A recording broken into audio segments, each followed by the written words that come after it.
Hello दोस्तों, आप सभी का स्वागत है स्टूडेंट क्लासेस में। आज हम आपके लिए लेकर आए हैं पार्ट 7 स्पीच में प्रीपोजिशन टॉपिक। आज हम प्रीपोजिशन पढ़ेंगे।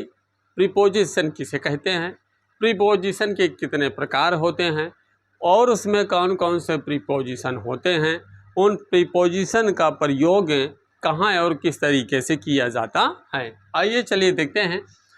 तो आप हेडिंग कर सकते हैं पार्ट ऑफ स्पीच में प्रीपोजिशन या द प्रीपोजिशन भी आप हेडिंग कर सकते हैं, जैसे आपकी किताबों में दिया। ठीक है, वे शब्द, इसकी परिभाषा एकदम सिंपल सी है। प्रीपोजिशन मैंने पहले लग जाना, यानी वे शब्द जो किसी संज्ञा या सर्वनाम के पहले आकर उसका संबंध दूसरे संज्ञा या सर्वनाम से क्या करता हो, प्रकट करते हैं, उसे हम प्रीपोजिशन कहते हैं। यानी वो कोई भी शब्द है अगर किसी नाउन या प्रोनाउन का संबंध किसी अन्य नाउन या प्रोनाउन से बता रहा होता है, ठीक है, नाउन या प्रोनाउन से प्रकट कर रहा होता है, तो उनके बीच लगने वाला जो शब्द होता है वो प्रीपोजिशन कहलाता है। ठीक है, जैसे मान लीजिए एग्जाम्पल के माध्यम से आप देख समझ सकते हैं। जैसे दिया हो the cat sits on the mat, बिल्ली मैट मैंने चटाई, ठीक है, बिल्ली मैट पर बैठती है। तो मैट और बिल्ली का संबंध यहाँ पे ऑन प्रीपोजिशन प्रकट कर रहा है। ठीक है, क्या प्रकट कर रहा, ऑन प्रीपोजिशन। ठीक है, जैसे मान लीजिए कोई एग्जांपल और ले लेते हैं कि he is standing in front of the door. वह दरवाजे के इन फ्रंट ऑफ, माने वह दरवाजे के सामने खड़ा, तो वह खड़ा है कहाँ, दरवाजे के सामने, यानी दरवाजे और उसके बीच का संबंध बताया जा रहा है, किसके सामने खड़ा है, दरवाजे। तो कहने का मतलब यहाँ पर आप देख रहे हैं कि इन फ्रंट ऑफ प्रीपोजिशन है, लेकिन आपको यह भी आपको पता होना चाहिए कि ऑन प्रीपोजिशन किस तरह का प्रीपोजिशन, इन फ्रंट ऑफ ये किस तरह का प्रीपोजिशन है। तो आइए चलिए यही चीज़ जानने के लिए हमें काइंड्स ऑफ प्रीपोजिशन का सहारा लेना होगा। ठीक है, यानी हम प्रीपोजिशन के प्रकार को समझेंगे। तो आपको बता दें प्रीपोजिशन का प्रकार मुख्यतः 5 प्रकार से बताया गया। ठीक है, कितने प्रकार से, 5 प्रकार से। जैसा आप देख रहे हैं कि सिंपल प्रीपोजिशन, सिंपल प्रीपोजिशन में क्या होता है, सिर्फ एक ही वर्ड का, जैसे दिया है in, on, to, of, for, with, at, by, from, after, before, कुछ भी हो, ठीक है, डैश आदि जो भी शब्द होंगे वो क्या होंगे, सिंपल प्रीपोजिशन। डबल प्रीपोजिशन किस तरह होता है, ठीक है सभी प्रीपोजिशन, लेकिन यहाँ पे देखिए डबल प्रीपोजिशन किस तरह का होता है। डबल प्रीपोजिशन कहते किसको है, यानी दो सिंपल है प्रीपोजिशन को मिला करके जो एक नया प्रीपोजिशन तैयार होता है उसको हम डबल प्रीपोजिशन बोलते हैं। ठीक है, जैसे दिया फ्रॉम, एमांग, तो देखिए फ्रॉम अलग है और एमांग अलग है, इन दोनों को मिला दिया गया तो क्या बन गया, डबल प्रीपोजिशन। तो फ्रॉम एमांग क्या है, डबल प्रीपोजिशन। ठीक है, from, under, up to, out of है, डैश जो भी दिया, इन टू दिया ना, फ्रॉम, विथ इन, डैश आदि जो भी शब्द आपको सिंगल ही प्रीपोजिशन यानी सिंपल प्रीपोजिशन ही मिलकर आपको डबल यानी दिखाई दे, तो ये मान लेना कि वो कहाँ है, डबल प्रीपोजिशन। यानी सिंपल सी परिभाषा है, आप अपने अर्थ में भी समझ सकते हैं, अपने तरीके से भी समझ सकते हैं। ठीक है, अपना तर्क जिस तरीके से लगा के समझ सको आप समझ सकते हैं, समझना है पर, ठीक है, इस बात को ध्यान रखना है। ठीक, डबल प्रीपोजिशन समझ में आए, यानी दो ही सिंपल प्रीपोजिशन को जोड़ के जो नया प्रीपोजिशन तैयार होता है उसको हम डबल प्रीपोजिशन बोलते हैं। तीसरा दिया है कंपाउंड प्रीपोजिशन। क्या दिया है, कंपाउंड प्रीपोजिशन। तो कंपाउंड प्रीपोजिशन में कुछ शब्द ऐसे होते हैं विशेष, ठीक है, अभी मत समझ लेना कि ये आपका सिंपल ही है। ठीक है, तो कम दिया है about, above, across, between, before, among आदि। अब आपको लग रहा है कि ये देखो है ना, तो लग रहा है कि यार सिंपल तरह नहीं, ऐसी बात नहीं, ये क्या है, यानी संयुक्त है, क्या इसको बोलते हैं, संयुक्त प्रीपोजिशन। ठीक है, क्या बोलते हैं, संबंध सूचक जो अवयव होता है वो कौन सा अवयव है, यानी कौन सा, कंपाउंड यानी संयुक्त है, अबाउट, अबव, ठीक है, डैश आदि। हालांकि इसको आप जानकारी के लिए सिर्फ पढ़ रहे होते इसके कितने भाग हैं, लेकिन मुख्यतः जब हम इसका यूजेस पढ़ते हैं, यानी कब हम इसका प्रयोग करेंगे, कब इसका करेंगे, कब इसका करेंगे, कब इसका करेंगे, तो वो सबसे ही मोस्ट इम्पॉर्टेंट होता है आपके लिए। ठीक है, सबसे बेहतर, सबसे इम्पॉर्टेंट वही होता है, बाकी ये जानकारी के लिए होता है कि हाँ ये इस तरह का प्रीपोजिशन है, वो इस तरह का प्रीपोजिशन। ठीक है, चौथा दिया है कि पार्टिसिपल प्रीपोजिशन। तो पार्टिसिपल आपने देखा होगा, सुना होगा, पढ़ा होगा, कोई भी शब्द में लास्ट में आईएनजी दिखे तो आईएनजी वाले जो भी प्रीपोजिशन होंगे उसको हम पार्टिसिपल प्रीपोजिशन बोलते हैं, ठीक है, नहीं पार्टिसिपल वाला। अब पांचवा दिया है कि फ्रेज प्रीपोजिशन। फ्रेज का मतलब होता है शब्दों का जो समूह होता है, और शब्दों का जो समूह होता है उसमें आप एक चीज़ ध्यान देंगे कि आपको आगे भी और पीछे भी दोनों जगह सिंपल प्रीपोजिशन नज़र आएगा। जैसे देख रहे हैं बाई मीन्स ऑफ, बाई और ऑफ, बाई और ऑफ देख रहे हैं आप, तो किसी मीन्स शब्द के आगे भी सिंपल प्रीपोजिशन, पीछे भी प्रीपोजिशन अगर होगा तो उसको हम क्या बोलेंगे, फ्रेज प्रीपोजिशन। ये जानकारी भी होनी आपको चाहिए, ठीक है। जैसे इन स्पाइट ऑफ, देख रहे हैं इन और ऑफ है, स्पाइट के आगे भी दिया और पीछे भी दिया, मतलब यहाँ पे आप देख रहे हैं इन और ऑफ आगे पीछे दिया, तो मतलब ये क्या हो गया, फ्रेज प्रीपोजिशन। इसी तरह देख रहे हैं जितने भी प्रीपोजिशन है, कोई भी प्रीपोजिशन उठा के आप देख लीजिए, आगे और पीछे सिंपल प्रीपोजिशन लगे नजर आएंगे, सिंपल प्रीपोजिशन लगे नजर आएंगे, ठीक है। इस तरीके से किसी भी शब्द में अगर सिंपल प्रीपोजिशन आगे भी लगाओ पीछे लगाओ, या फिर मान लो आगे लगाओ या फिर पीछे लगाओ, जैसे यहाँ आप देखो आगे नहीं लगा सिर्फ पीछे आगे लगा, ठीक है, ठीक। यहाँ पे विकास के ठीक बार लगा तो कोई जरूरी नहीं, ठीक है, लेकिन ज़्यादातर आगे और पीछे, यानी हम इसकी पहचान आपको बताना चाहते हैं। इसको आप इस तरीके से पहचान सकते हैं। कोई पूछ ले कि ये किस तरह का प्रीपोजिशन है, तो आपको कुछ भी ना समझ में आए, कुछ भी ना पता हो, तो ये ट्रिक है, ठीक है, कि प्रीपोजिशन आगे भी होगा और पीछे भी होगा। कभी कभी आगे नहीं रहेगा, पीछे ही रहता है, ठीक है, कभी कभी आगे ही रहता है, पीछे नहीं रहता, यानी कोई ना कोई प्रीपोजिशन सिंपल वाला आगे पीछे लगा होगा, और ज़्यादातर आगे पीछे दोनों लगा रहता है, ठीक है। तो चलिए अब हम जितने भी प्रीपोजिशन, यानी काइंड्स ऑफ प्रीपोजिशन, अर्थात जितने भी प्रीपोजिशन के प्रकार हैं, उन प्रीपोजिशनों का कहाँ कहाँ प्रयोग होता है, तो आइए चलिए हम इसका प्रयोग पढ़ते हैं कि हम कब इन का प्रयोग करेंगे, कब आन का प्रयोग करेंगे, कब टू का प्रयोग करेंगे, कब एमॉन्ग का प्रयोग करेंगे, कब फ्रॉम का प्रयोग करेंगे, कब अबव का प्रयोग करेंगे, कब अबाउट का प्रयोग करेंगे, ठीक है। ये सारी चीज़ें जो है एक एक करके पढ़ने की आइए कोशिश करते हैं। चलिए देखिएगा, इन तथा एट, तो आपको बता दें कि इन और तथा एट यानी इकट्ठा इसलिए किया ताकि हम कंपैरिजन करा सके, ठीक है, यानी हम इसका प्रीपोजिशन का प्रयोग तो पढ़ेंगे एग्जाम्पल के माध्यम से, लेकिन कुछ शब्द ऐसे हैं जिनके साथ लेना इसलिए पढ़ रहा कि ताकि आपको समझा सके, जैसे इनके साथ ऐड को लेना पड़ा, ठीक है। चलिए, तो जैसे आप क्वेश्चन में देख रहे हैं कि my brother lives in Kanpur. दूसरा क्वेश्चन दिया है Gandhi ji was born at Porbandar in Gujarat.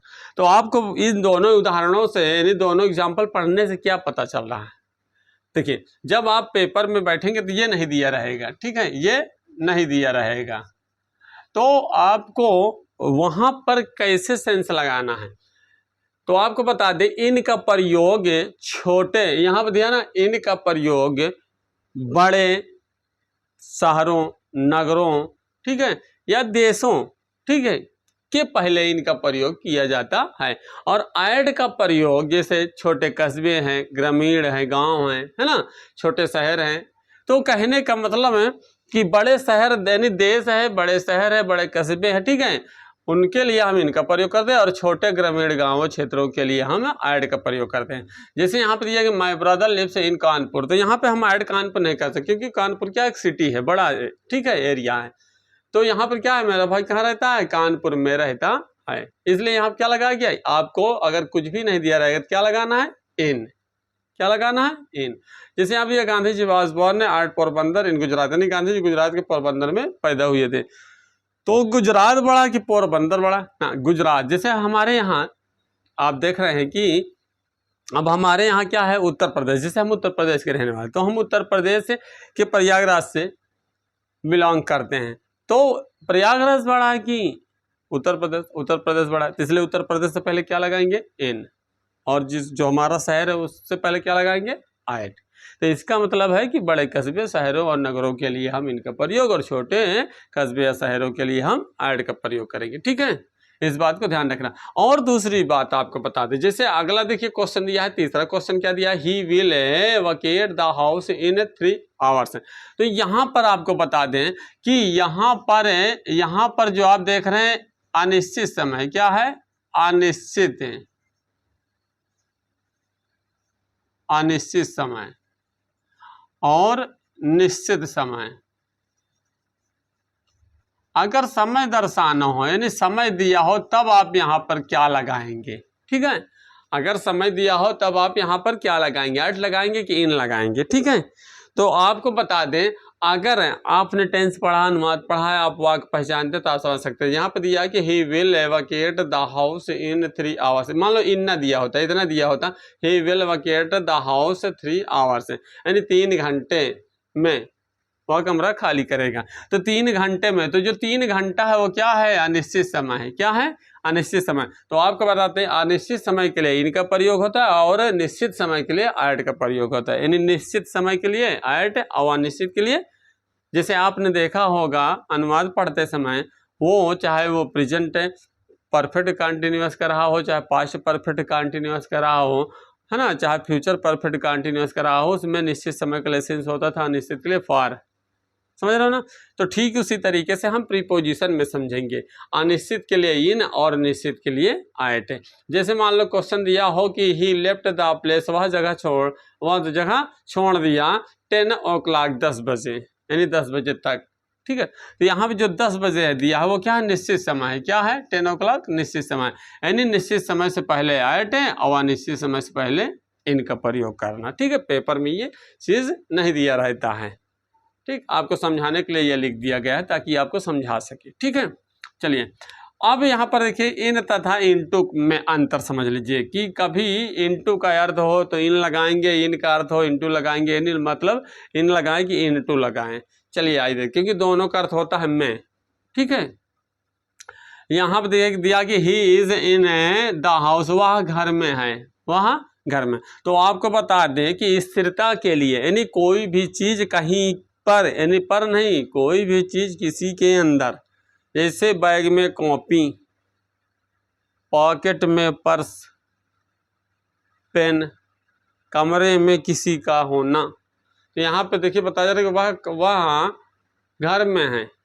तो यहाँ पर घर में है यानी घर के अंदर है, यानी यहाँ पर बताया जा रहा है कि घर में है। तो ये स्थिरता को दर्शाता है, यानी कहने का मतलब है स्थिरता की अवस्था में अगर मैं का अर्थ निकलता है तब वहाँ पे आपको इन लगाना है। क्या लगाना है, इन लगाना है। क्या लगाना है आपको, इन लगाना है। ठीक है, और अगर मान लीजिए मैं का अर्थ है क्या हो, गति की अवस्था में हो, यानी कहने का मतलब है गति यानी मोशन की अगर स्थिति में मैं का अर्थ बन रहा है, और अपने अर्थ में आप समझ सकते हैं, अपनी भाषा में समझ सकते हैं, आप अपने तरीके से समझ सकते हैं। ठीक है, कोई जरूरी नहीं कि जैसे टीचर के द्वारा समझा जाए वैसे समझ सकते हैं। आप सेंस अपना प्रयोग कर सकते हैं। आप सेंस लगाओ कि कोई चीज़ किसी के अंदर इससे रखी, जैसे बैग में कॉपी रखी है अंदर, तो रखिए ना, इधर उधर से नहीं झाँक रही कि इस सेंस से निकाल के और इस सेंस से नहीं, ऐसे तो है नहीं कि गर्दन निकाल झाँक रही कॉपी किताब, है ना। तो इसका मतलब वहाँ पर उसके अंदर वो स्थिर रखिए, तो वहाँ पे हम क्या है का प्रयोग कर दें, इनका। और जब कहीं पर गति हो, जैसे आप नदी में कूदते हैं, तैरने के लिए छलांग लगाते हैं, है ना, या कोई भी जानवर या कोई भी मान लीजिए कोई भी कहीं से भी अगर कूदता है किसी में, जैसे यहाँ पर दिया दूसरा question, he jumped into the river, वह नदी में कूदा। तो नदी में कूदा, तो नदी में गया, तो नदी में अंदर गया, तो लेकिन क्या करते हुए, गति करते हुए। तो कहने का मतलब गति करते हुए जब कोई चीज़ किसी के अंदर जाती है तो जिसके अंदर जाती है उससे ठीक पहले का प्रयोग करते हैं, इनटू का प्रयोग करते हैं। ठीक है, चलिए आन तथा अपान में अंतर समझिए, यानी आन माने भी पर होता है, अपान माने भी पर होता है। ठीक है, दोनों का अर्थ पर ही होता है, लेकिन कब आन लगाएंगे कब पर लगाएंगे। तो आपको बता दें जब कोई चीज़ किसी के ऊपर स्पर्श करती हुई स्थिर की अवस्था में हो, जैसे ये देख रहे हैं ना मार्कर हाथ के ऊपर है, तो हाथ पे क्या है, स्पर्श कर रही है, स्पर्श कर रही है तभी नहीं, स्पर्श न करती नीचे चली जाती, या मान लो ये झूल है ना, झूल तो रही नहीं है। ठीक है, तो कहने का मतलब कोई भी चीज़ अगर किसी पर स्पर्श करती हुई स्थिर की अवस्था में होगी, किसकी अवस्था में, स्थिर की अवस्था में होगी, तब वहाँ पे हम आन का प्रयोग करेंगे। कहाँ पर, जिसके ऊपर वो स्पर्श करती हुई रखी है उससे पहले आन का प्रयोग होगा। ठीक है, जैसे आप दिया the books are on the table, तो किताब मेज पर है, तो किताब कहाँ पर है, मेज पर। तो मेज पर किताब क्या है, स्थिर की अवस्था में रखी हुई है। ठीक है, यानी स्थिरता की अवस्था में होती, तब वहाँ पर हम काहे का प्रयोग करेंगे, आन का प्रयोग करेंगे। और जब कोई चीज़ किसी के ऊपर हो तो, लेकिन क्या करते हुए, किसी के ऊपर अगर मान लो जैसे बिल्ली है कूदी, तो किसी के ऊपर जैसे कूदी तो क्या है, गति करते हुए। क्या करते हैं, गति करते हुए। जैसे मान लो है ना, कुत्ता कूदा, बिल्ली कूदी, चूहा कूदा, कुछ भी कूदा, तो वहाँ पर किसी के ऊपर अगर कोई कूदता है तो पर तो है, लेकिन क्या है, गति करते हुए। क्या करते हुए? गति करते हुए। तो देखो इससे की अवस्था में नहीं गति कर रही ना, तो समझ जाओगे, समझ गए हो। चलिए तो यहाँ पर देखिए, जैसे एग्जाम्पल दिया, the dog jumped upon the table, यानी कुत्ता मेज पर कूदा। पर तो कूदा लेकिन ऑन नहीं होगा, क्यों? क्योंकि कुत्ता क्या है, कूदा मेज पर, क्या करते हुए, गति करते हुए। ये तो नहीं कूदा बस ऐसे ना, ऐसे नहीं होगा, कूदेगा तो जरूर गति करते हुए जाएगा, है ना। चलिए तो यहाँ क्या हो जाएगा, अपॉन, बस ये बात को ध्यान देना, ठीक है। चलिए आगे देखिए, इन तथा विथिन का मतलब क्या होता है, यहाँ पे समझ लीजिएगा। इन माने भी में होता है, विथिन माने भी में होता है। जैसे ऑन और अपान का अर्थ होता है पर, वैसे इसमें तो यहाँ पर आप देखिए, अब ये मत सोचना कि यहाँ पर इन है या, तो ये यहाँ पर क्यों है वो उसका एक अलग तरीका, यहाँ क्यों है उसका एक अलग नियम है, ठीक है। यहाँ पे क्यों है वो एक अलग नियम, ठीक। यानी इन और यानी जितने भी प्रीपोजिशन, कोई जरूरी नहीं कि हमने इसको पढ़ा दे, इतना पढ़ा दे बस हो गया, अब इससे आगे नहीं आ सकते, नहीं बिल्कुल आ सकता है, ऐसे आ गया तब क्या करेंगे, ठीक है। इसलिए इसी पर इतने पर मत ही रहो, ठीक है, इससे भी कहीं ज़्यादा है, यानी जितना ही पढ़ लो उतना ही कम है प्रीपोजिशन, ठीक है। आप किताब खोलिएगा, प्रीपोजिशन में लास्ट में कुछ ऐसे भी शब्द दिए रहते हैं जिनके साथ एकदम फिक्स है कि यही प्रीपोजिशन रहेगा। जैसे फॉन्ड, एफ फॉन्ड माने शौकीन, लेकिन उसके बाद सदैव क्या होता है, ऑफ, फॉन्ड ऑफ, शौकीन। तो ऑफ प्रीपोजिशन सदैव उसके साथ रहे। तो इस तरीके से कुछ ऐसे प्रीपोजिशन किताब में दिया, यानी कहने का मतलब विशेष कोई शब्द दिया है जिसके साथ एकदम फिक्स प्रीपोजिशन है, तो उसे हमें क्या है, अगर पढ़ना है तो उसे हमें याद ही करना है, ठीक है। चलिए आइए देखते हैं यहाँ पर इन तथा विथिन में क्या अंतर है। चलिए दोनों का अर्थ होता है मैं, तो आपको बता दें, अगर मान लीजिए कि समय की समाप्ति पे बोला जाए, जैसे एक महीने में, तो जैसे आप देख रहे हैं, आप इन लगा और यहाँ पे देखिए विथिन लगा है, ठीक है, विथिन लगा है, तो इनमें दोनों में अंतर क्या है। इसका मतलब है समय की समाप्ति पर, इसका मतलब क्या होता है, समय की समाप्ति पर, ठीक है, समझ लेना इतना, समय की समाप्ति पर।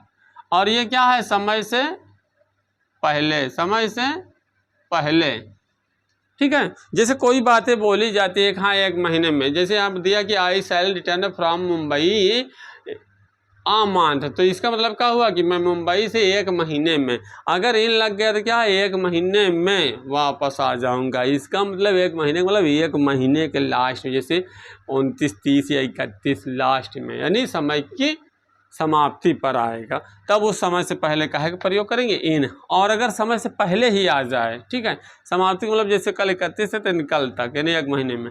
अब यहाँ दिया आई शैल रिटर्न, वही चीज़ हमने लिख दिया, ठीक है, I shall return from Mumbai. अब यहाँ पे हमको विथिन लगा, तो विथिन का मतलब समय से पहले, इसका मतलब एक महीने से पहले मैं वापस आ जाऊँगा।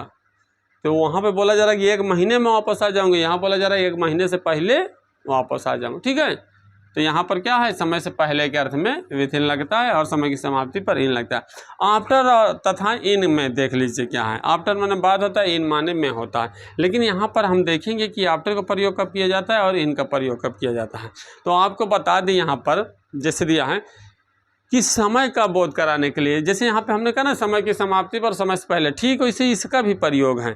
यहाँ पे जैसे आप एग्जांपल देखिए, your brother came after a month, यानी तुम्हारा भाई एक महीने बाद, इसका मतलब ये क्या है, ये पास्ट को दर्शाता है। क्या दर्शाता है, पास्ट। यानी कहने का मतलब अगर वाक्य में आपको ये देखिए कि ये पास्ट को दर्शा रहा है, किसको दर्शा रहा है, पास्ट को। जैसे देखिए ध्यान से देखना, your brother came a month, अब आपको लगेगा कि यहाँ पे क्या कर दें, हम इन लगा दें कि आफ्टर लगा दें। अब ऑप्शन दो ही दिया हो, मान लो आफ्टर और इन, तो आफ्टर और इन में से क्या लगाओगे।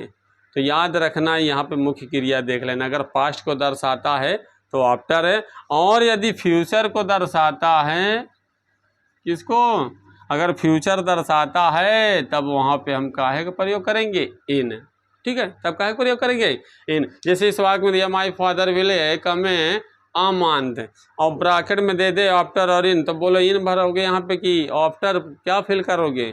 तो आपको बस यही ध्यान देना है कि अगर फ्यूचर को दर्शा रहा है, किसको दर्शा रहा है, फ्यूचर को, अगर फ्यूचर दर्शा रहा है तब वहाँ पर हम इनका प्रयोग करेंगे, और यदि पास्ट दर्शाता है तो आफ्टर का प्रयोग करेंगे, ठीक है। और दोनों में ही समय की बात की जा रही है।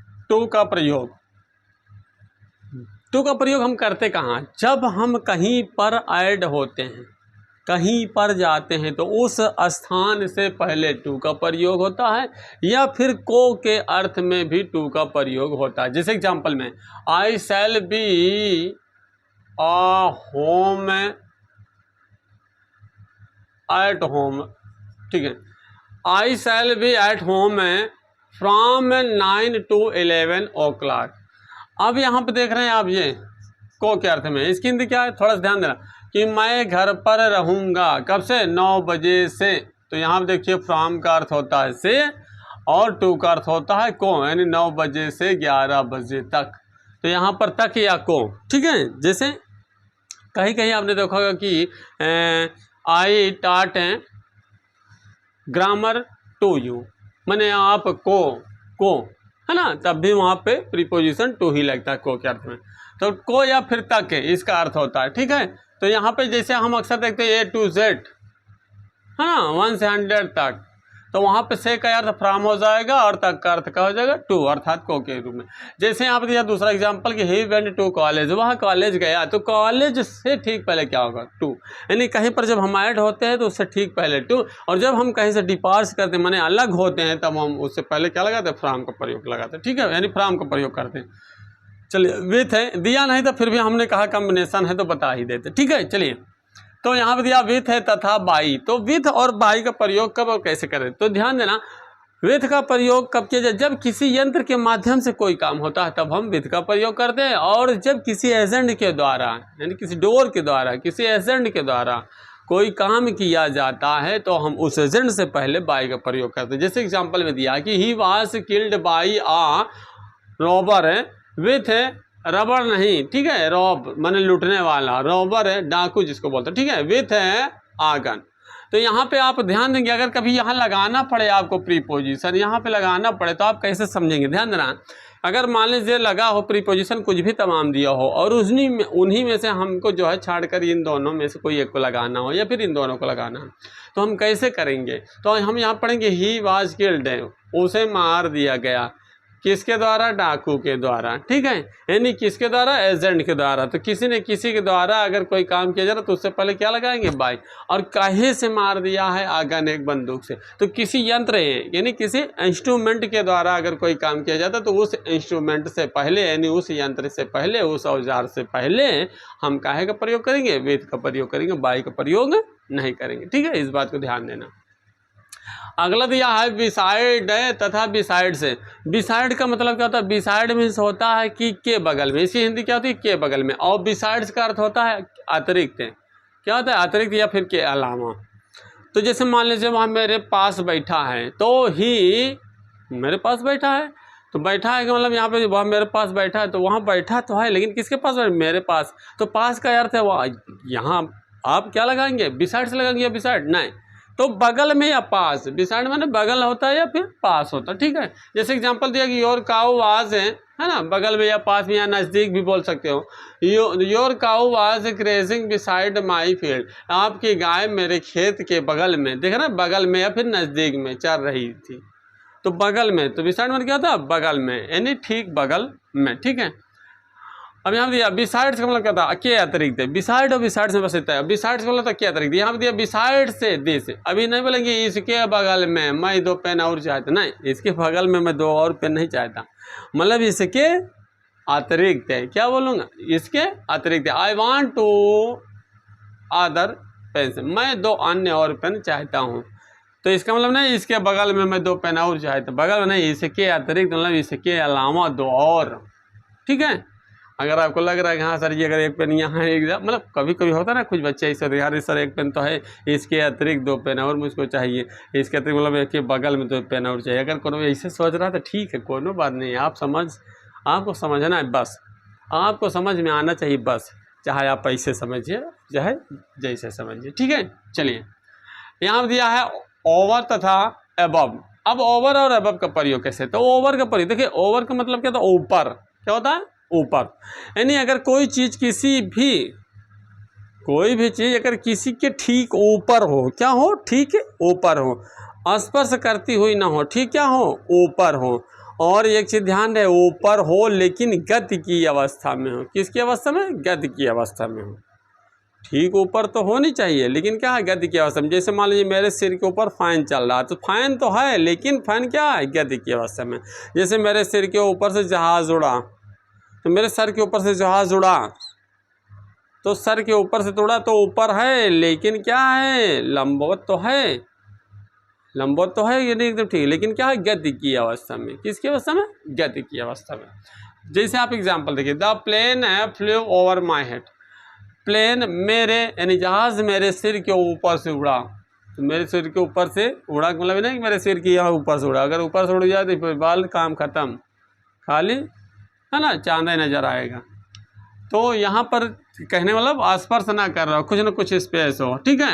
अगर आपको हिंदी बनाने पैसा ज्ञात हो तो जैसे दिया कि द प्लेन फ्लेw माई हेड, ये ना दिया हो मान लो, है ना, जहाज मेरे सिर के ऊपर से उड़ी। अगर लग रहा है कि मेरे सिर पर ही ऐसे उड़ी ऊपर, तो कोई बात नहीं, आपकी जो मर्जी होगी लगा देना, लेकिन नहीं जो बता रहे उतना ध्यान देना, ठीक है। जब कोई किसी के ठीक ऊपर होता है तो उस वस्तु से ठीक पहले हम क्या लगाते हैं? ओवर का प्रयोग, ठीक है। दूसरा एग्जाम्पल दिया है, जैसे the sky is above over है। अब यहाँ पे देखिए कि हमारे सिर के ऊपर, देखिए क्या दिया? अबव कब लगाते हैं? जैसे हम ये स्काई, स्काई क्या? आसमान, ठीक है, आसमान। तो आसमान हमारे सिर के ऊपर तो है, लेकिन ऐसा तो नहीं है कि गति कर रहा है, और ठीक लंबवत भी नहीं है। ठीक क्या है? ठीक लंबवत भी नहीं है। पता नहीं कितनी दूर है इसकी, तो कोई पता ही नहीं, है ना।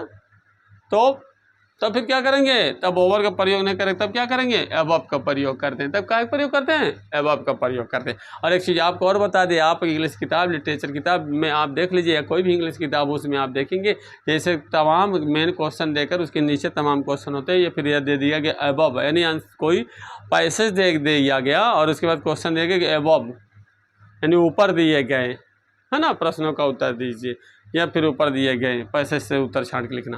तो वहाँ भी आप देखेंगे कि अबव का ही प्रयोग होता है। आगे दिया है अबाउट का प्रयोग दिया है। अबाउट माने होता है के बारे में या फिर लगभग। इसकी हिंदी क्या होती है? के बारे में या फिर लगभग। तो यहाँ देखिए टेल मी अबाउट राम, मुझे राम के बारे में बताइए। किस अर्थ में निकल रहा है? के।